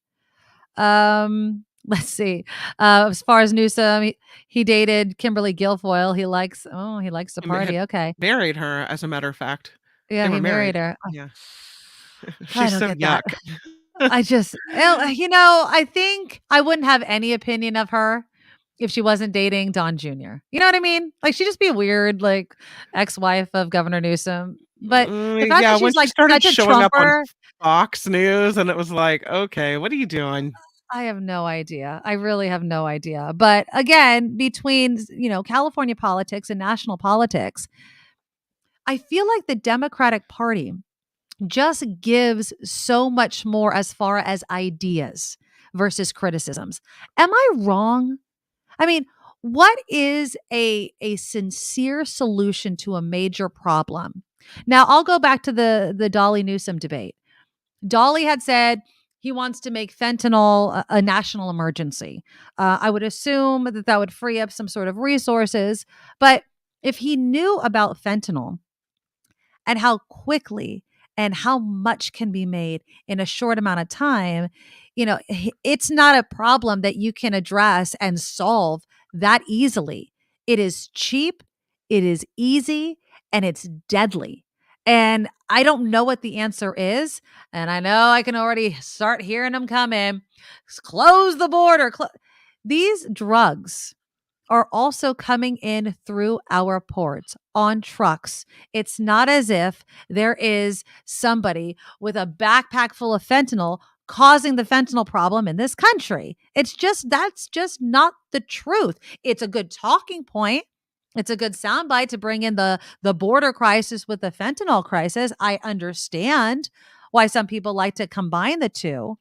But the fentanyl crisis is something above and beyond our immigration crisis. It has to do with checking these trucks, getting to some of these countries, stopping the manufacturing of these drugs. And unlike opium or, even marijuana, even though it's legal, the growing season of fentanyl is 365. So it's not as if we have Mother Nature or certain seasons that can help us. It's just not. Karen Cooper is saying fentanyl is being manufactured to look like candy. A lot of drugs have been. I mean, look, fentanyl is not the only pill-shaped drug that's been in different colors, right? I mean, it's just not. Is it frightening when you see, a Skittles bag opened up and it has fentanyl in it? Of course. It'd be horrifying to see any sort of candy bag with drugs inside of it. But It does scare me. I hear you, Karen. I'm just as scared as you are. I absolutely am. Let's see. No, was it Kimberly Guilfoyle that said, I don't wear blah, blah, because things got to breathe? Did Remember she say that that? quote?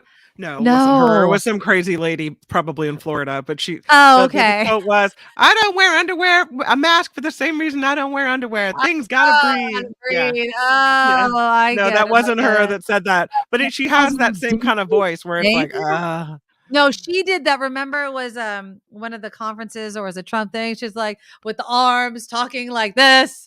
Let the yeah, something begin. Like she was, right. I don't know, in the Hunger Games or something And the like that. yelling and yeah. Yeah, odd ducks all over the Republican Party. I will say that. I know I'm showing my politics here, but they are odd and they believe in very odd things.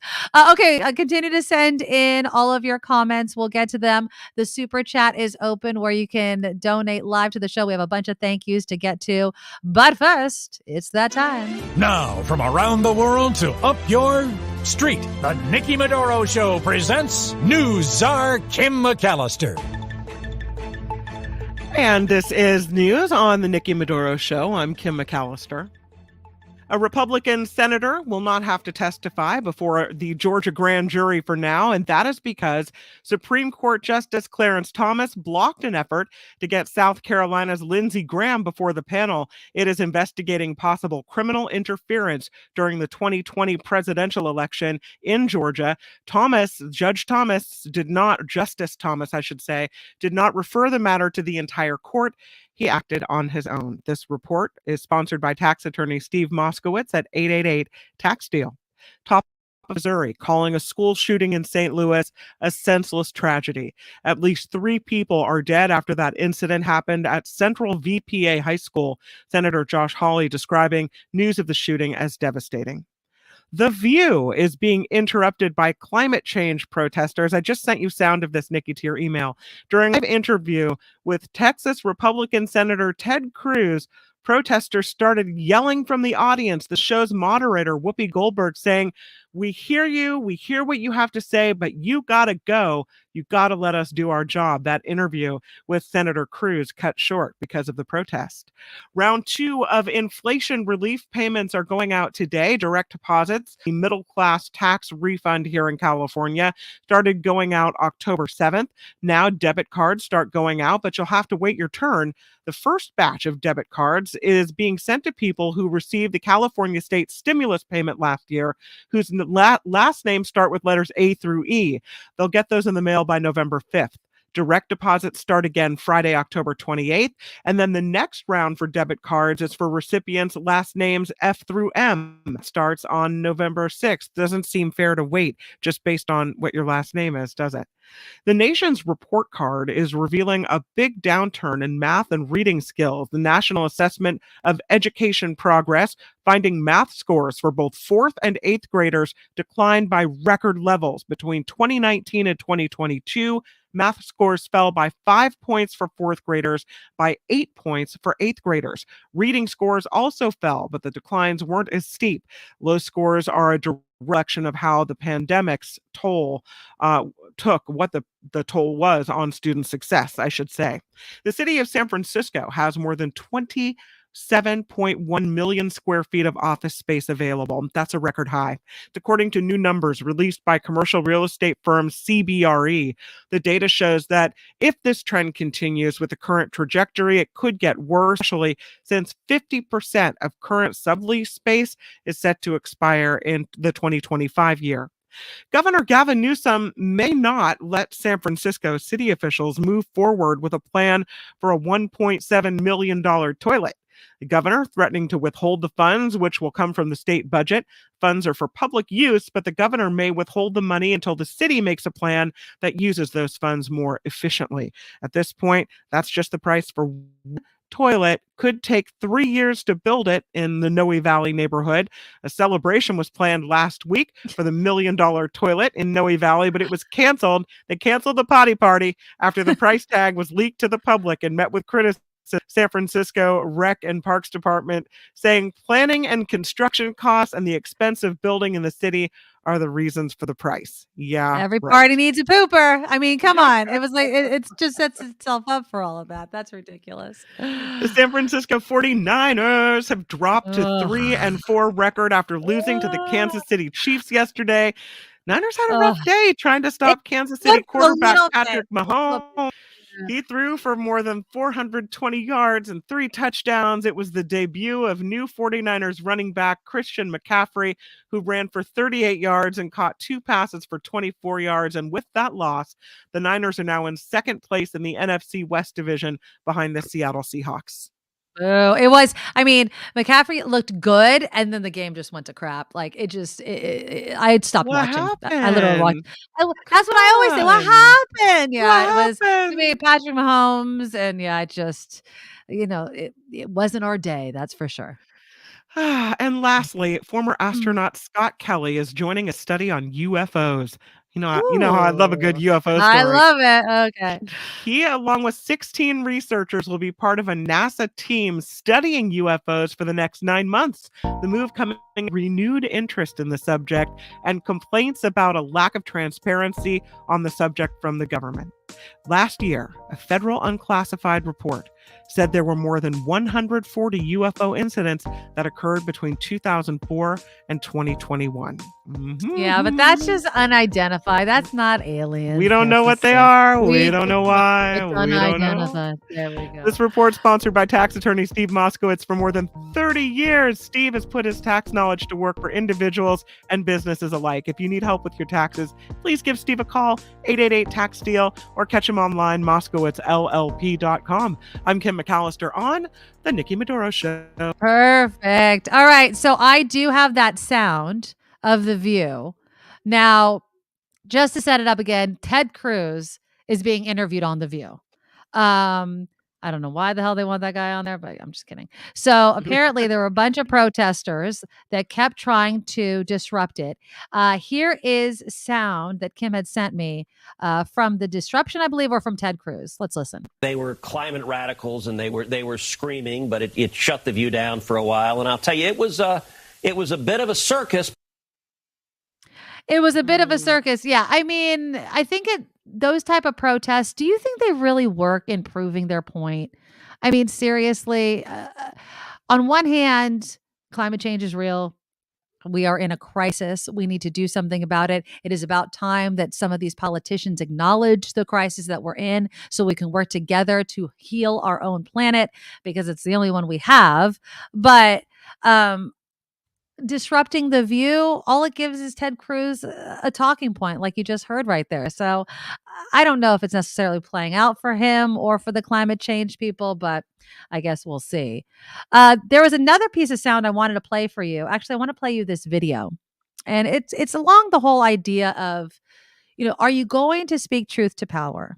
Or are you going to just do whatever works for you politically? So, Congresswoman Liz Cheney, outgoing, I guess you could say, because she's not going to win. She was on an interview.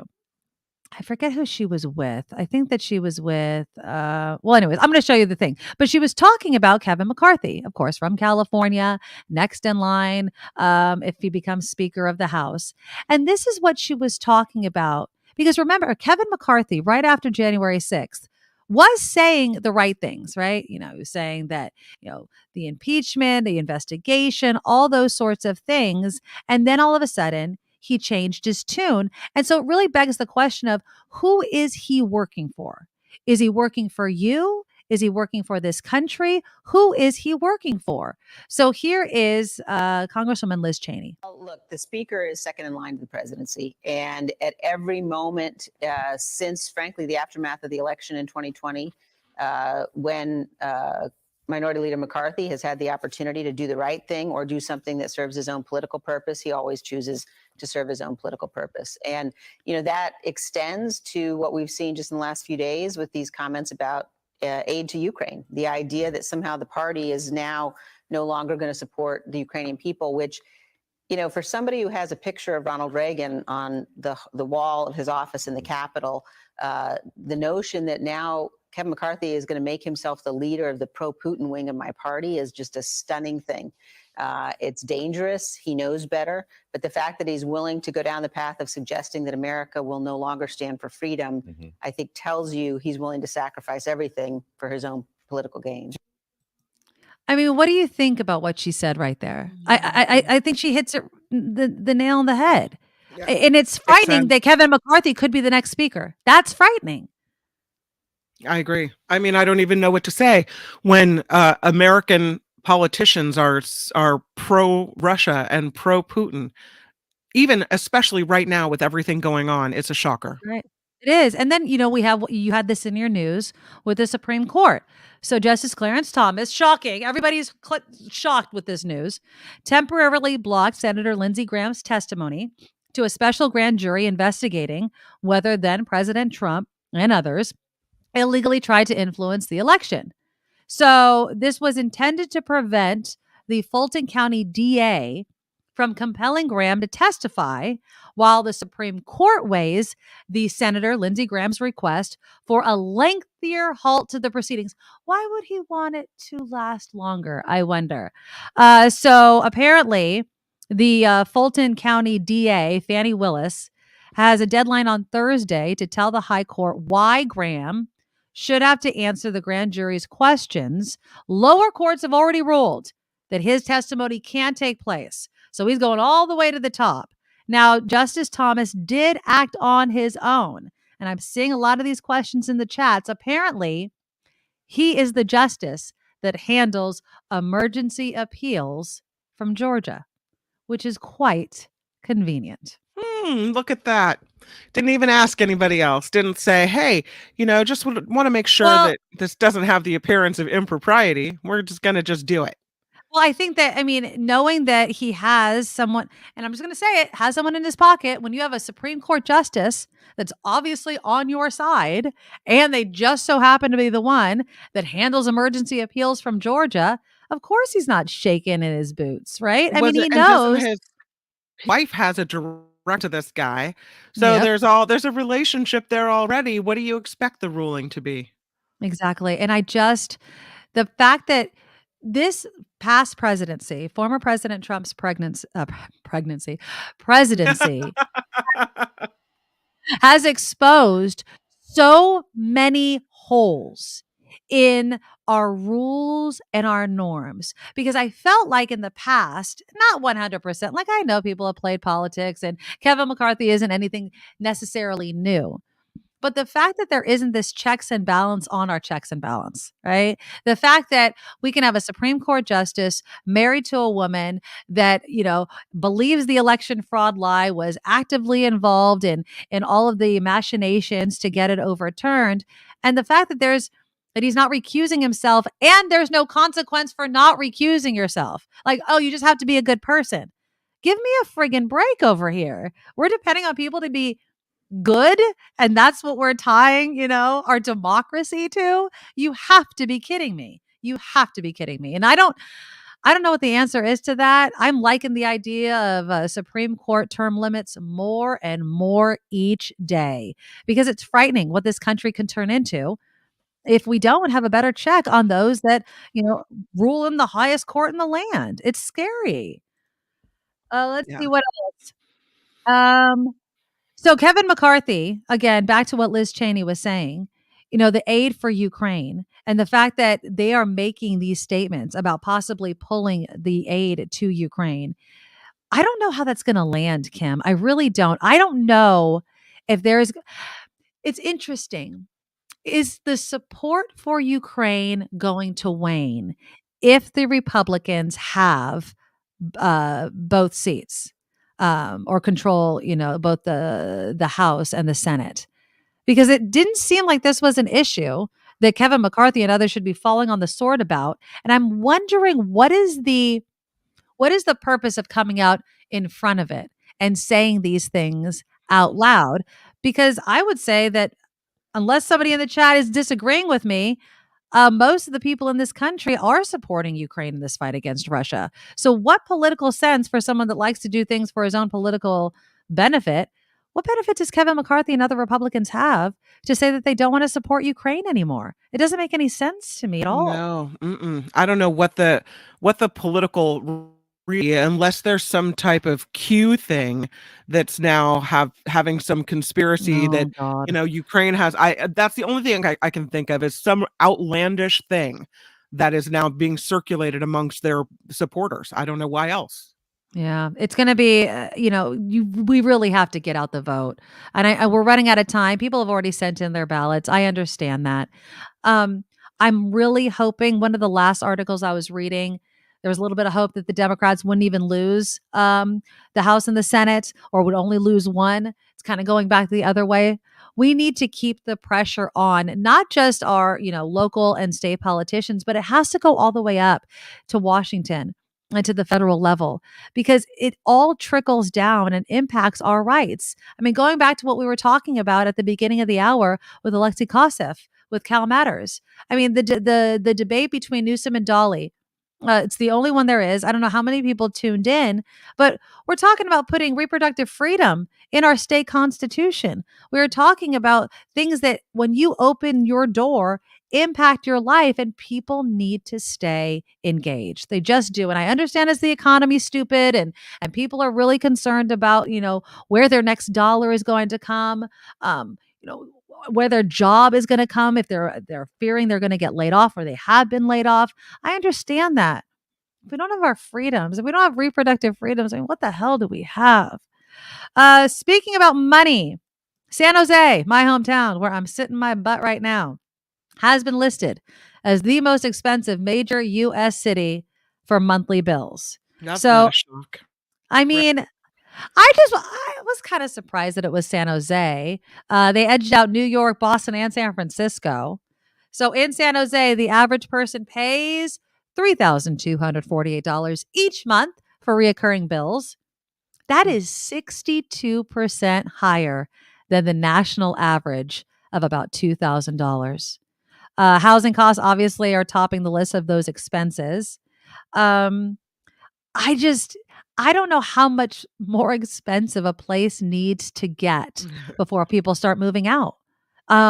Which would, I guess, perhaps, there's nothing guaranteed, bring down housing prices. The only reason I say it that way is there's still a lot of people that make a lot of money that live in this area that will just pay it. It's insane how much people are willing to pay for things when you're 62% higher than the national average.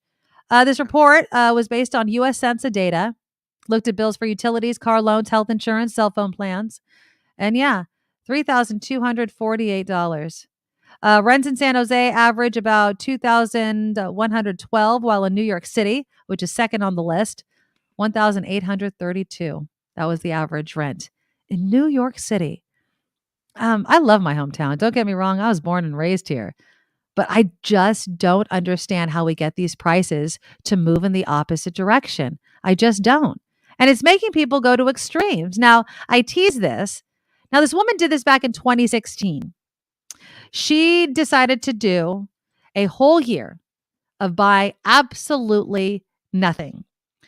She noticed that she was spending thousands of dollars on quote unquote unnecessary things, coffee, meals out, clothes. So she decided to commit to not spending for an entire year. Now, of course, she still needed to pay rent, those type of things. So she paid mortgage, utilities, life insurance. She needed a phone, but it was all less than $2,000 a month. She allowed herself basic toiletries like toothpaste, deodorant, shampoo, and food, but there was no budget for luxuries.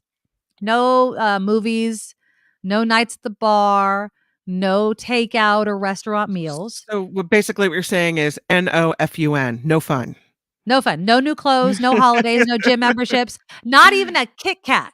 She would not buy anything that was not necessary. She saved over an entire year. She added it all up. And again, this was 2016 that she did it. $23,000. Wow. She saved $23,000. She wrote a book. She did a couple of interviews about it. She's showing, she didn't cut her hair, right? So her hair was all growing out. She had a shorter haircut. So it was getting a little fluffy on top. Her jeans had holes in it. But there was this one part of her article that I wanted to read to you. She said, the absence of money also makes you far more outgoing, as getting something for free often involves a swap. People are happy to exchange food or tickets and even accommodation for your time and skills. I become far more resourceful and more confident about completing practical tasks myself. This is especially true with bicycle maintenance. I had to learn how to take care of my bike as my lifeline. I mean, imagine Mm. how much more, I don't know, sustainable we can live, how much more self efficient we can become if we just didn't use money as the easy way out. It's like, There's a lot well, of I people, have to do that. though, that have to commute. We were among them, True. but there's a lot of people that can't get out of that. There's That's just no way true. around it. Either their hours are mass transit is not really conducive to having their, you know, hopping aboard at 5 in the morning or whatever. That not everyone can do that. So Yeah. I don't know. If you can, though, what a thing.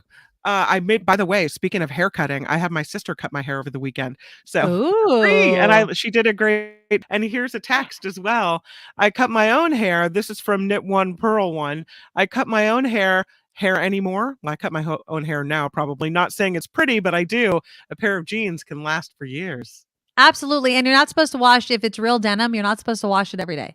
You're supposed to Yeah. spot clean your jeans. Don't throw them in the wash because they'll wear out. Now, if it's not real denim, I think that's different. But it's true. I mean, there's a lot of things we could do on our own instead of just paying somebody to fix or to come and get or something like that. You mentioned transportation. I wanted to throw this story in from Business Insider. More than 100 shuttle bus staff that are contracted by Meta, formerly Facebook, are being let go. Meta says it's adjusting transportation services to better reflect the needs of a hybrid workforce. And the Mhm. shift to remote work, it's caused Silicon Valley service workers to lose their in-person jobs. I've never Hey. taken advantage of one of those buses. I've seen them. I've driven past them a number of times, but people aren't going into the office. You don't need that bus. Yeah, no, I have a cousin that works at Google. He takes things from Berkeley. And so, Wow. if he's working from home more often, there's not as many passengers aboard the Google bus. So there you go. Yeah, exactly. Now, speaking of money, one last story that I want to throw in before we end the show today. There's this middle schooler facing grand theft charges, middle schooler, Mm. after he allegedly handed out more than $10,000 and it's a girl that she's accused of stealing from her grandmother. Did no one ask at the time, where'd you get that money? Oh, exactly. So a funny story. My daughter used to know somebody that all of a sudden was just handing out $100 bills. And she Wow. didn't take any, but it was this question of, well, where are you getting that money? And then of Yeah. course your mind goes this direction. You've stolen it from an adult. My daughter didn't get any. She's like, there's just this kid that he just hands out crisp $100 bills. And I was like, what? What are you talking about? I tipped off one of the Mm-mm. teachers to keep an eye out for it, since she didn't actually get one herself to prove it. But apparently, school officials conducted a search of this girl's backpack, found $2,500. The girl said she'd been given the money by an unknown former student who wanted the money disseminated. It was later determined the girl had broken into her grandmother's home safe, stole $13,500 of the woman's savings. We don't know why she did it, but apparently they were able to recover about $700. If my kid came home with any amount of real cash, that money's going right back. It kind of reminds me of the kid with the vending machine that we were talking about earlier. How are you raising your kid if, you let them keep hundreds of thousands of dollars that they No, stole from their grandmother? no. And No. that story changed and changed. I got it from a former student. Oh, I Oh, got it. yeah, Okay. exactly. I took Yes. it from my grandmother. And that was like, what did you say? Half of her life savings? Yeah, pretty much it's Was life what it was? savings. Yeah, and so they tried to get it back, but they couldn't get it back from everybody. Of course Oh, what not, a which is mess. awful. Like, Mm. I guess the kids will just spend, right? They're gonna spend it as quickly as they get it. But geez, you just wish that every single dollar would have come back to the poor grandmother. But there you go. Don't let your kid near your safe, that's for sure. All right. This is the show. I just want to remind everyone right now while we're thinking about it, please click that thumbs up under the video. It really helps us on YouTube. Subscribe. Hit that bell next to the red subscribe button that will notify you every single time our show is live. More things are coming, more features, more interviews. I want to take care of all the people that have been donating to our Patreon. We're trying to figure out ways to do some extra shows or just extra features that maybe you can get to after and are sent just to those that donate to our Patreon. Also, I want to give big thank yous to everyone that's been donating to our super chat. It's in the live chat. Today is the first day that we've been able to do this. I really appreciate. What do we have? We have Mike. He donated $50. We've been getting all kinds of donations throughout the show. And what you can do is just hit that $sign right under the live chat, and that gives us some money. And if we have more money, then of course we can grow the show. Like Jorge texted in and gave $10 to talk about Newsom and PG&E being the black mark. Thank you to Linda donating $8.10, which we get it. We totally get it. Any amount. And we'll be doing this each day. It's a way to get your comment straight to the top of the chat, and we can better interact that way. So a big thank you to each and every one of you. We have a big show again tomorrow. So until tomorrow, here is your moment of Jacob. Nikki, you're all so awesome. You're sprout like a beautiful blossom. You're also the best. I really can't rest. You're all so awesome. Wow. Okay.